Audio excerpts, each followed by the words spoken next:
Hello बच्चों, let's see the question. An increase in the size और number of cells best describe. Student हमसे पूछा है कि अगर जो सेल है उसके नंबर में और साइज में इंक्रीमेंट होता है तो हम इसे क्या कहते हैं. और हमारे ऑप्शंस हैं homeostasis, biological growth, asexual reproduction and chemical organization. हम एक एक करके चारों ऑप्शंस को समझेंगे. सबसे पहले आता है बेटा होम्योस्टेसिस. क्या होता है होम्योस्टेसिस? ठीक है स्टूडेंट, होम्योस्टेसिस का मतलब होता है कि कोई भी ऑर्गेनिज्म अपना इंटरनल फिजिकल और जो केमिकल कंडीशन है वो एकदम स्टडी रहे, उसमें चेंजेस ना हो, बिल्कुल जैसा वो है वैसा ही रहे, एक्सटर्नल एनवायरनमेंट से उसमें कोई चेंजेस ना हो. इसे हम होम्योस्टेसिस कहते हैं. तो हम लिखेंगे यहाँ पर state of study internal, state of study internal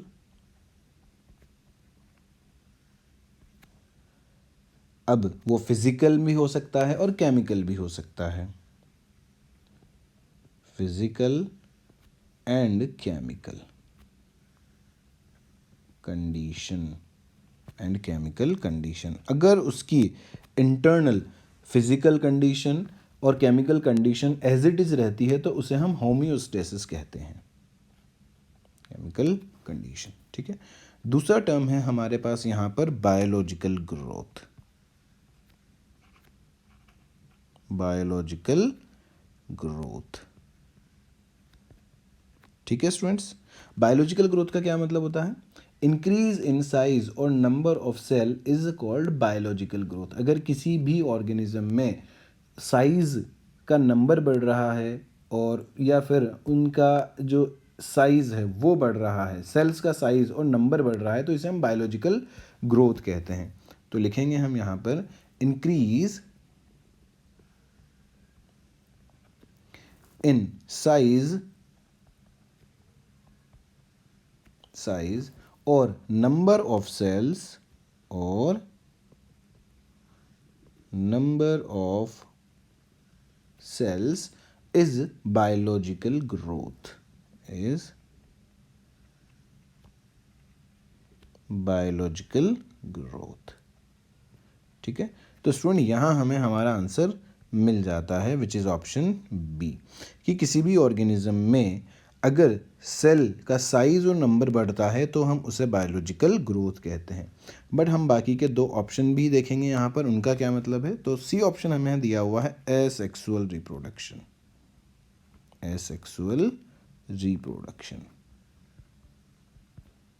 ठीक है स्टूडेंट, एसेक्सुअल रिप्रोडक्शन का मतलब है ये एक रिप्रोडक्शन का टाइप है जिसमें गैमेटिक फ्यूजन नहीं होता है और यूनिपेरेंटल हम इसे रिप्रोडक्शन कहते हैं. तो लिखेंगे हम यहाँ type of reproduction, type of reproduction. ठीक है. And fusion of gamete absent in, हम लिखेंगे fusion of gamete absent, fusion of gametes absent होगा यहाँ पर, एब्सेंट. इसे यूनिपेरेंटल रिप्रोडक्शन भी कहते हैं, यूनिपेरेंटल रिप्रोडक्शन. ठीक है स्टूडेंट्स.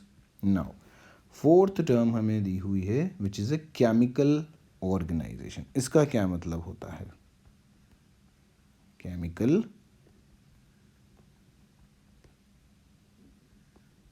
ऑर्गेनाइजेशन.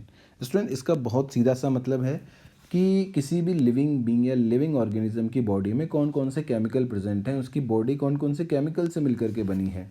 तो लिखेंगे हम यहाँ पर which chemical present in living being, which chemical present, और ऑर्गेनाइजेशन किस किस केमिकल से उसका हो रहा है, प्रेजेंट इन लिविंग बीइंग. ठीक है स्टूडेंट्स, तो ये हो जाते हैं हमारे चारों ऑप्शन और यहाँ पर हमारा आंसर होगा ऑप्शन बी. Okay.